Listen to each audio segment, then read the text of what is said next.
I'm making sauteed sugar snap peas with radishes and dill. And I've got about 1/2 cup of sweet onion that I've sauteed in about a tablespoon of olive oil. It takes about 5 minutes. We want it to start to get golden and translucent, but we really don't want it to get brown. Then I'm adding a clove of garlic that I've chopped up real well. You can either chop it or mince it, or you can actually put it through a press, either one. I'm just going to saute that for about 30 seconds just till the flavors start to release, because I want to make sure that it doesn't get that all brown.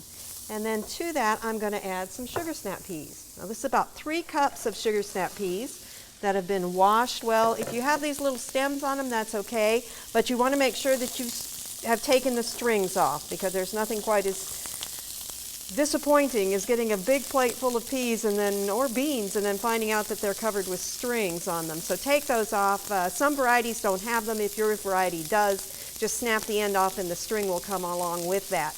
We're going to saute these together for about 4 minutes. This is going to take a lot longer than the radishes do. So we're going to make sure that we get them pretty much done before we add any of the radishes to it.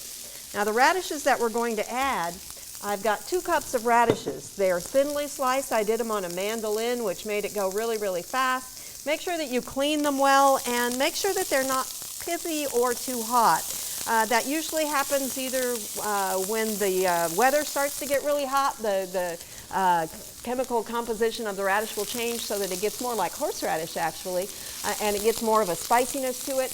And also if you have split pieces or split radishes, you want to make sure that you cut those splits off, because it's really almost impossible to get any microbial activity that's inside those cracks out of there. So just cut them away so that they're not going to be an issue. I'm going to finish sauteing these till the 4 minutes is up, and then we'll come back and add the radishes.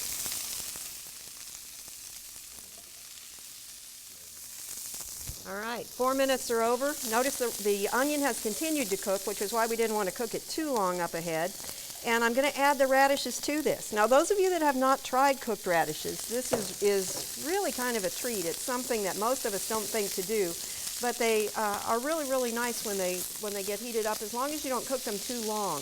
I'm going to cook them for about a minute, because we've got some other ingredients to add. And so they'll cook a little bit more, but they'll start to get translucent. The edges will start to fade more to pink, and they're just a nice ingredient to have in there. We want to keep some crisp. Now, if you like to slice them thicker, then you may need to cook them a little bit longer so that you get the effect. I'm calling this a saute. It's really more of a stir fry, because I do want to keep everything moving in the container as much as I can.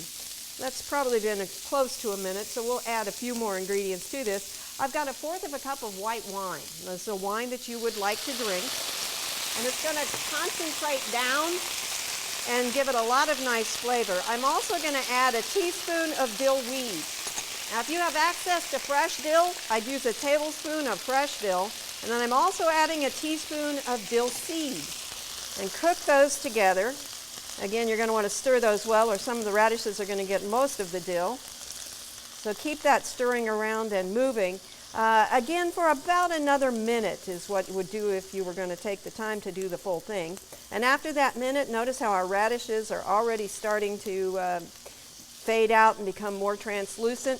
The sauce that this comes in is actually going to pick up a little bit of a pink tinge to it as well. It leaves a pretty puddle on your plate. And then the last thing I'm going to add after this, when you decide you're done cooking there, you just take it off the heat, and I'm going to add 1/2 teaspoon of salt. And this you can adjust according to taste. Since it has the wine in there, some of you may think it doesn't need any. And I'm also going to add 1/8 to 1/4 of a teaspoon, or even 1/2 teaspoon if you like a bit more spice, of just pepper. And that's all this takes. It doesn't take a long time to prepare. It's really pretty. It looks really nice with fish and roast chicken and roast pork. And there you go. This is sauteed sugar snap peas with radishes and dill. It's a great springtime treat, and I hope you'll give it a try. For Oklahoma Gardening, this is Barbara Brown.